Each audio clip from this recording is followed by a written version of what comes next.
వార్తలకు స్వాగతం. వార్తల్లోని ముఖ్యాంశాలు.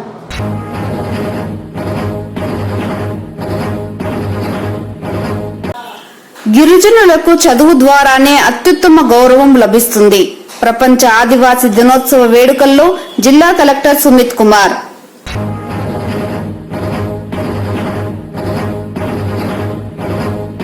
పవిత్ర పుణ్యక్షేత్రం ధర్మస్థల ఘటనలో యువతులపై అత్యాచారం చేసిన వ్యక్తులను కఠినంగా శిక్షించాలి. సిపిఐ జాతీయ కార్యదర్శి నారాయణ.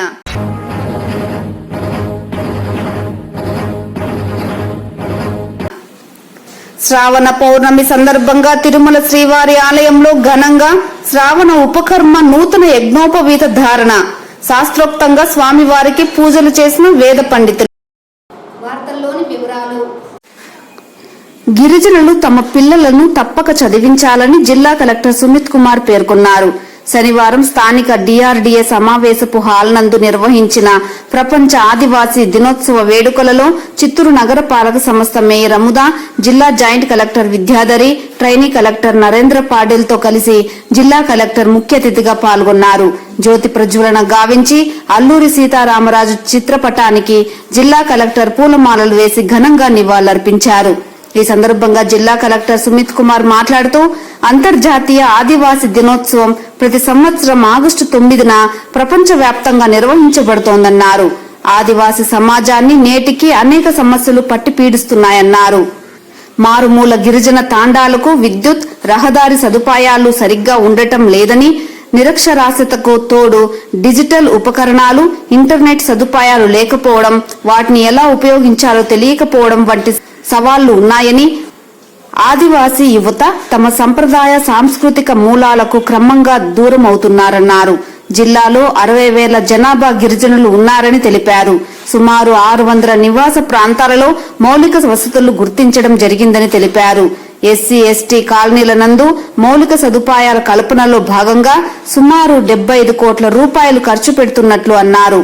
గిరిజనులకు రాష్ట్ర ప్రభుత్వం అందించే సంక్షేమ అభివృద్ధి పథకాలు అందుకొని ప్రతి ఒక్కరూ అభివృద్ధి చెందాలన్నారు. చిత్తూరు జిల్లాలోనే మొదటిసారిగా ROFR చట్టం 2006 ప్రకారం ఒక కమ్యూనిటీ క్లెయిమ్ పరిధిలో బంగారుపాలెం మండలంలోని తుంబపాలెం గ్రామంలోని 50 మంది లబ్ధిదారులకు అటవీ ప్రాంతంలో గల చెరువులలో చేపల వేటకు అనుమతులు మంజూరు చేయడం వలన గిరిజన మత్స్యకారుల కుటుంబాలకు ఎంతో మేలు జరుగుతుందని తెలిపారు. గిరిజనులకు ఎలాంటి సమస్య వచ్చినా కలెక్టర్ కార్యాలయంలో స్వయంగా నన్ను కలువవచ్చునని, మీ పిల్లలకు పాఠశాలలో, వసతి గృహాలలో చదువుటకు అన్ని సౌకర్యాలు కల్పించడం జరుగుతుందని, వీటిని సద్వినియోగం చేసుకోవాలని జిల్లా కలెక్టర్ గిరిజనులకు పిలుపునిచ్చారు. పలమనేరు నియోజకవర్గంలో సోమల మండలంలో పెట్టూరు గ్రామ పంచాయతీలోని ముచ్చు కాలువలో 22 మంది యానాది కుటుంబీకులు ROR పట్టాదారు పాసు పుస్తకాలు జిల్లా కలెక్టర్ చేతుల మీదుగా పంపిణీ చేశారు. ప్రపంచ ఆదివాసీ దినోత్సవ వేడుకల సందర్భంగా జిల్లా గిరిజన సహకార ఆర్థిక సంస్థ ద్వారా వ్యవసాయ బోరు బావులకు విద్యుద్దీకరణ పథకం కింద 3 గిరిజన లబ్ధిదారులకు 2,20,292 రూపాయలు అందించడం జరిగిందని తెలిపారు. అంతకు ముందు కార్యక్రమానికి హాజరైన ముఖ్య అతిథులు జ్యోతి ప్రజ్వలన చేసి అల్లూరి సీతారామరాజు చిత్రపటానికి పూలమాలలు వేసి నివాళులర్పించారు. గిరిజన గురుకుల పాఠశాల బాలికలు ప్రదర్శించిన సాంస్కృతిక కార్యక్రమంలో పాల్గొన్న ఆహుతులను ఎంతగానో ఆకట్టుకున్నాయి. ఈ కార్యక్రమంలో జిల్లా గిరిజన సంక్షేమ మరియు సాధికారిత అధికారి మూర్తి, చిరంజీవి, కృష్ణనాయక్, సుబ్బరాజు, ఆర్ముగం, రాజశేఖర్, గిరిధర్, మునీంద్ర నాయక్, కృష్ణానాయక్, రమణ, ఆదినారాయణ తదితరులు పాల్గొన్నారు. ఆదేశం వరకు మనం చాలా కార్యక్రమం జిల్లాలో చేయబోతున్నాం. ముఖ్యంగా ఈ సంవత్సరం SC/ST హ్యాబిటేషన్ కోసం 75 కోట్ల నుంచి 80 కోట్ల రూపాయలు రోడ్స్ సక్రమంగా ఉండాలి, మంచిగానే ఉండాలి శాంక్షన్ చేయడం జరిగినాయి. ఇంకా కాకుండా SC హ్యాబిటేషన్లో ఒక సర్వే కూడా గత ఒక 15 రోజుల ముందు జాయింట్ కలెక్టర్ ద్వారా స్టార్ట్ చేయడం జరిగింది. సో ఇంకా చాలా సమస్యలు ఉన్నాయి, ఇంకా చాలా శ్రమ చేయాలి. డాక్యుమెంటేషన్ సంబంధించి ఇష్యూలు ఉన్నాయి. ఆధార్ కార్డ్స్ లేవు, కొంతమందికి రైస్ కార్డ్స్ లేవు, పట్టాస్ లేవు. సో ఈ సమస్య వచ్చే ఒక 6 నెలల్లో ఎట్లా పరిష్కారం చేయాలి ఒక సిస్టమ్ ఏర్పాటు చేసి టీం ఏర్పాటు చేసి ముందుకు తీసుకెళ్తాము. ఇంకా కాకుండా జడ్పీ ఫండ్ నుంచి, 15 ఫైనాన్స్ కమిషన్ ఫండ్ నుంచి, ఎంపీ ల్యాడ్స్ ఫండ్ నుంచి, మన్రేగా ఫండ్ నుంచి SC/ST ఏరియాలో ఇంకా అదనంగా ఎట్లా డబ్బు ఖర్చు చేయాలి, డ్రింకింగ్ వాటర్ ఫెసిలిటీ ఎట్లా ఏర్పాటు చేయాలి కూడా చర్చించడం జరుగుతుంది. సో ఖచ్చితంగా ఈరోజు ఈ సమావేశంలో అవేర్నెస్ కార్యక్రమం చేయడం జరిగినాయి. మనం కూడా ST కమ్యూనిటీకి రిక్వెస్ట్ చేస్తున్నాము, మీరు కూడా ముందుకు రావాలి. మీరు కూడా బేసిక్లీ అవగాహన ఎట్లా మీకు రావాలి, మీరు కొద్దిగా ప్రయత్నం చేయాలి. PGRS గ్రీవెన్సెస్ మీరు రావచ్చు, డైరెక్ట్గా కూడా కలవచ్చు. మీ సమస్య ఎక్కువగా మనం పరిష్కారం చేయగలుగుతాము. గురుకుల పాఠశాలలో, ఒక ఆశ్రమ పాఠశాల, 2 కాలేజీ హాస్టల్లో, ఒక GPS స్కూల్, గిరిజన ప్రైమరీ స్కూల్, 4 స్కూల్ ఉంది. మొత్తము ఇందులో మొత్తం 1587 మందికి 1 crore 1 లక్ష రూపాయలు ఖర్చు పెట్టడం జరిగింది. నెక్స్ట్ ఉపకార వేతనాలు స్కాలర్షిప్స్ రూపంలో కాలేజ్ స్టూడెంట్స్కి మొత్తము 642 మందికి 1,44,000 1,44,00,000 ఖర్చు పెట్టడం జరిగింది. వసతి గృహాలకు సంబంధించి 385 మందికి 18 లక్షలు ఖర్చు పెట్టడం జరిగింది ఇప్పటి వరకు. ఉత్తమ పాఠశాల ప్రజెంట్ స్కీమ్ లేదు, కానీ పాత పెండింగే వాళ్ళకి ఒక 13 లక్షలు ఖర్చు పెట్టడం జరిగింది. తల్లికి వందనం కింద మొత్తం 1842 మందికి గాను 2,42,00,000 ఇప్పటి వరకు ఖర్చు పెట్టడం జరిగింది. ఈ 4 ఏళ్ళుగా మనం డిపార్ట్మెంట్లో ఎదురు చూడని విధంగా ఒకటి TSS, SCA to TSS అనే ఒక స్కీమ్, సెంట్రల్ అసిస్టెన్స్ అని హార్టికల్చర్ డిపార్ట్మెంట్ వాళ్ళు ఇచ్చిన లోన్స్ కి మనం కూడా డిపార్ట్మెంట్ ద్వారా సబ్సిడీ ఇవ్వడం జరిగింది. అట్లా 129 మంది లబ్ధి పొందినారు. 16 లక్షలు వారికి ఇవ్వడం జరిగింది. నెక్స్ట్ ఇక్కడ ప్రత్యేకంగా ఈ సంవత్సరం ఇంకోటి అడవి హక్కుల చట్టంలో ఉన్నారు సార్. అందులో ఇప్పుడు డివైడ్ అయిన తర్వాత ఈ యొక్క చిత్తూరు జిల్లా కింద దాదాపు ఈ యొక్క గిరిజనకి రాష్ట్ర ప్రభుత్వం నుంచి, కేంద్ర ప్రభుత్వం నుంచి మనకి ఏదైతే గిరిజనులకు కేటాయించిన బడ్జెట్ లో ఈ యొక్క ప్రభుత్వం వచ్చిన తర్వాత విద్య కానీ మరియు వారి యొక్క అవసరాలు, రోడ్డు మరియు వారి యొక్క నిత్యావసరాలు ఏదైతే ఉన్నాయో వాటికి కేటాయించడం జరుగుతుంది. SC/ST లో TSP లైవ్లీహుడ్ సప్లాన్ అమౌంట్ ద్వారా ముఖ్యంగా గిరిజన ప్రాంతాల్లో ఉన్న సౌకర్యాల గురించి ఈరోజు కేటాయించడం జరుగుతుంది సార్. అదేవిధంగా రాష్ట్ర ప్రభుత్వము నిన్న చాలా యువత కోసము ST studies circle Tirupati, Vijayawada, Visakhapatnam ఈ 3 కేంద్రాలుగా కేటాయించడం కూడా చాలా సంతోషంగా మేము నా యొక్క గిరిజన తరఫున ప్రభుత్వానికి ధన్యవాదాలు తెలుపుతున్నాం సార్. అంటే మన ఐక్యత, మన హక్కులు, మన సంస్కృతి, మన సాంప్రదాయాలు కాపాడుకోవాల్సింది.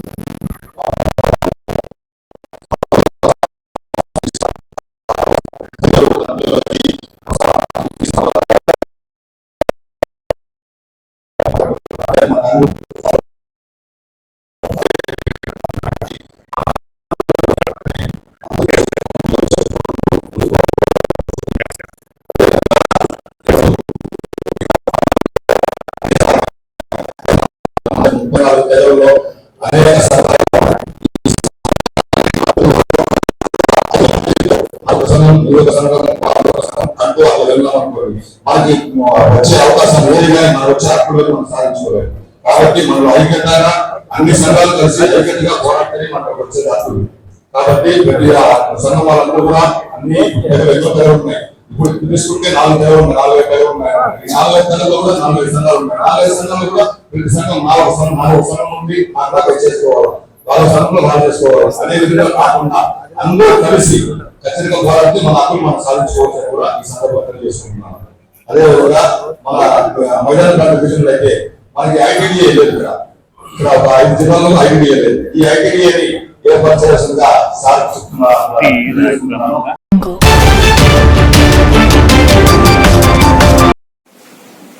చిత్తూరు జిల్లా కేంద్రంలో సెలవుల్లో కూడా ప్రైవేట్ కాలేజీ నిర్వహించడాన్ని శనివారం SFI ఖండిస్తూ యాజమాన్యంపై చర్యలు తీసుకోవాలని డిమాండ్ చేశారు.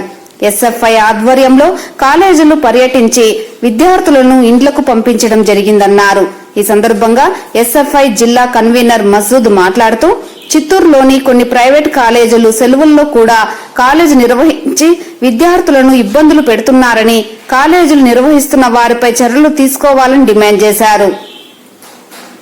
ప్రభుత్వ నిబంధనలకు విరుద్ధంగా వేలకు వేలు ఫీజులు వసూలు చేస్తూ నిబంధనలు పాటించకుండా అక్రమంగా నిర్వహిస్తున్న వారిపై చర్యలు తీసుకోవాలన్నారు. తల్లిదండ్రులు సెలవుల్లో కూడా క్లాసులు ఏంటని విద్యార్థులపై అనుమానాలు వ్యక్తం చేస్తున్నారన్నారు. కాలేజీల్లోకి వెళ్లి విద్యార్థులను బయట పంపించడం జరిగిందన్నారు. క్లాసుల పేరుతో మానసిక ఒత్తిడికి గురి చేస్తున్న యాజమాన్యాలపై చర్యలు తీసుకోవాలన్నారు. కాలేజీల్లో మౌలిక వసతులు లేకుండా విద్యార్థులు ఆటలాడే పరిస్థితి కూడా లేదన్నారు. కాలేజీల్లో ఆట స్థలం, లైబ్రరీ తదితర మౌలిక సదుపాయాలు లేవని, విద్యార్థుల దగ్గర మాత్రం వేలకు వేలు ఫీజులు వసూలు చేస్తూ తల్లిదండ్రులను ఇబ్బంది పెడుతున్నారన్నారు. పుట్టగొడుగుల్లాగా రోజు రోజుకి పుట్టుకొస్తున్న ప్రైవేట్ కాలేజీలపై చర్యలు తీసుకుని ప్రభుత్వ కాలేజీల్లో పాఠశాలలపై ప్రత్యేక శ్రద్ధ చూపాలని ఎస్ఎఫ్ఐ డిమాండ్ చేస్తోందని అన్నారు. శాస్త్రీయ విద్య కోసం ఎస్ఎఫ్ఐ నిరంతరం పోరాటం చేస్తోందని తెలిపారు. మొదటి డిగ్రీ అడ్మిషన్లు వెంటనే ప్రారంభించాలని డిమాండ్ చేశారు. విద్యా అధికారులు నిరంతరం పర్యవేక్షణ చేసి ప్రైవేట్ యాజమాన్యాలు చేస్తున్న దోపిడీని అరికట్టాలని డిమాండ్ చేశారు. లేని పక్షంలో ఎస్ఎఫ్ఐ ఆధ్వర్యంలో పెద్ద ఎత్తున పోరాటం చేస్తామని హెచ్చరించారు. ఈ కార్యక్రమంలో ఎస్ఎఫ్ఐ నాయకులు దీపక్, అభినేష్, దిలీప్, భరత్, పవన్ తదితరులు పాల్గొన్నారు.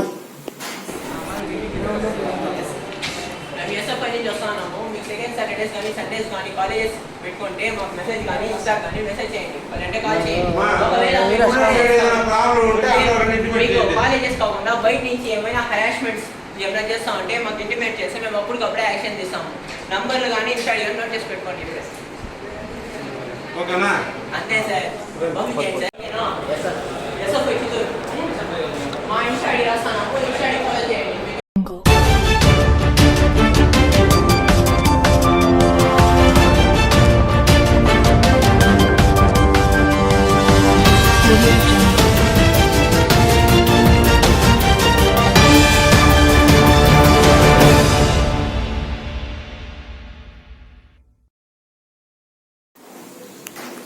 తిరుమల శ్రీవారిని సిపిఐ జాతీయ కార్యదర్శి నారాయణ దర్శించుకున్నారు. ఈ రోజు ఉదయం నైవేద్య విరామ సమయంలో స్వామివారిని దర్శించుకున్నారు. దర్శనానంతరం ఆలయం వెలుపల కర్ణాటక ధర్మస్థల ఘటనపై స్పందించారు. పవిత్రమైన దేవస్థానం ఆవరణంలో వందలాది మంది చనిపోవడం దారుణమని అన్నారు. దీనిపైన ట్రస్ట్ బోర్డు చైర్మన్, ఇతర సభ్యులపై ఎంక్వైరీ వేయాలని అన్నారు. దాదాపు 500 మంది హత్యకు గురయ్యారని, అనేక మంది మహిళలపై అత్యాచారం చేసి హత్య చేసినట్లు ఆరోపణలు ఉన్నాయని అన్నారు. ట్రస్ట్ బోర్డు సభ్యుల నిర్ణయానికి వ్యతిరేకంగా ఎన్నికల్లో పోటీ చేసిన సిపిఐ కుటుంబానికి చెందిన యువతిపై అత్యాచారం చేసి హత్య చేశారన్నారు. సిట్ దర్యాప్తు ఆలస్యమయ్యే అవకాశం ఉందని, ఆ లోపు ఆరోపణలు ఎదుర్కొంటున్న వారిని అరెస్టు చేయాలని డిమాండ్ చేశారు.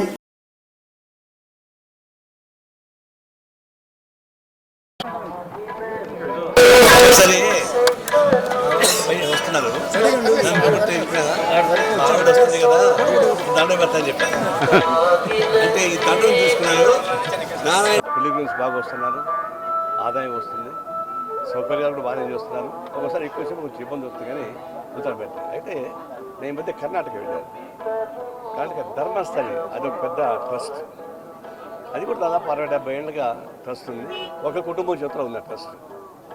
వాళ్ళు కూడా సంవత్సరానికి 100 కోట్ల రూపాయలు ఆదాయం వస్తుంది, 10,000 కోట్ల రూపాయలు డిపాజిట్స్ ఉన్నాయి. అలాంటి ట్రస్ట్, ఆ ట్రస్టీకి చైర్మన్ ఉన్న అతన్ని బీజేపీ వాళ్ళు ఎంపీగా కూడా నామినేట్ చేయించారు రాజ్యసభలో. కానీ ఆ ట్రస్ట్లో 1980 నుంచి ఇప్పుడు దాకా చేస్తే 500 మంది అమ్మాయిల్ని రేప్ చేసి చంపేశారు. ఆడే పూర్తి చేశారు. ఒక స్కావెంజర్ బయట పెట్టాడు. అంతా కలిసి ఆందోళన చేస్తే అది కాంగ్రెస్ గవర్నమెంట్ కాబట్టి సిట్ వేసింది. అది బీజేపీ గవర్నమెంట్ చేసేది కాదు.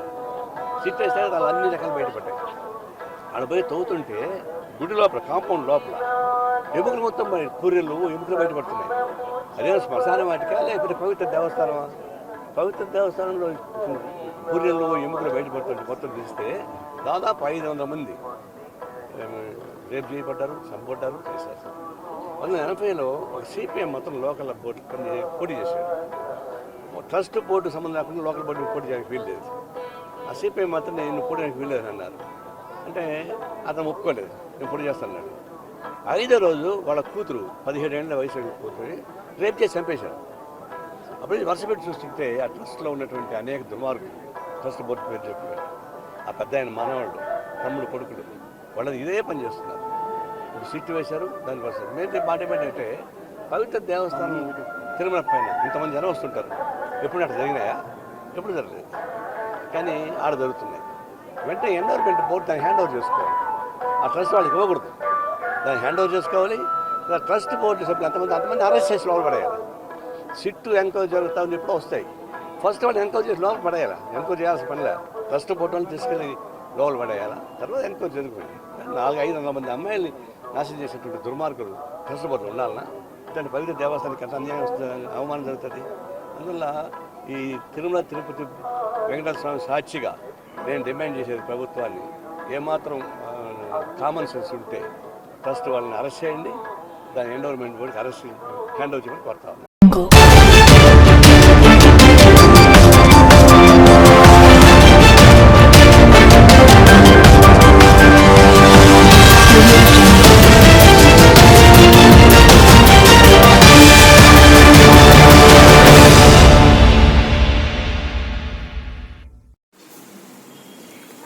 తిరుమల శ్రీవారి ఆలయంలో శనివారం శ్రావణ పౌర్ణమి సందర్భంగా శ్రావణ ఉపకర్మ నూతన యజ్ఞోపవీత ధారణ కార్యక్రమం వైభవంగా జరిగింది.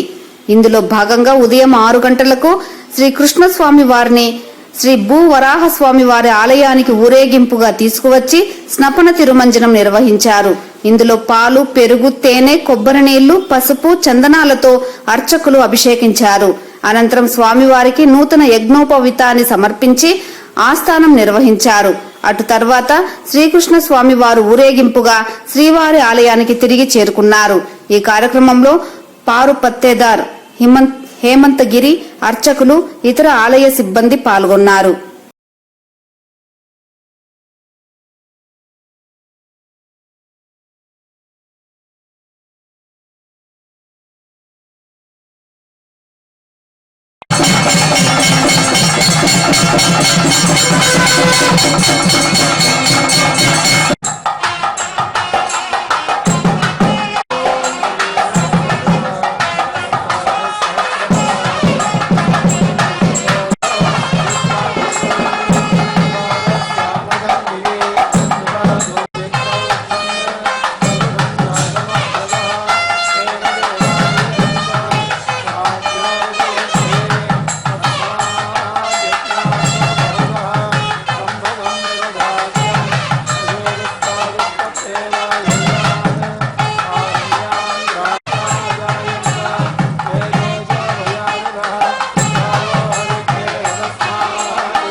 శ్రీవారిని పలువురు ప్రముఖులు దర్శించుకున్నారు.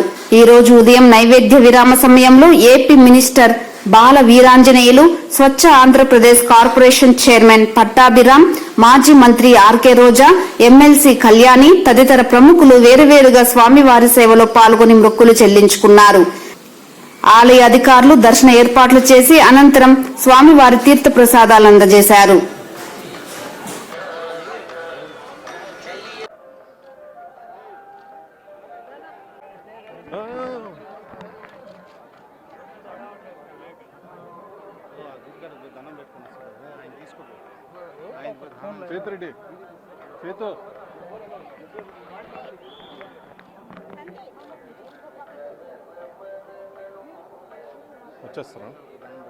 हनुमान जवान को मिलना चाहिए।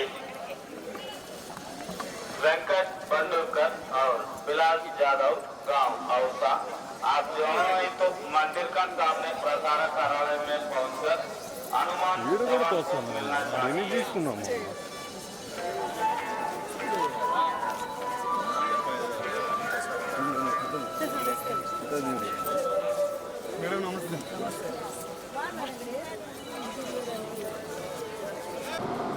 ఈ వార్తలు ఇంతటితో సమాప్తం. నమస్కారం.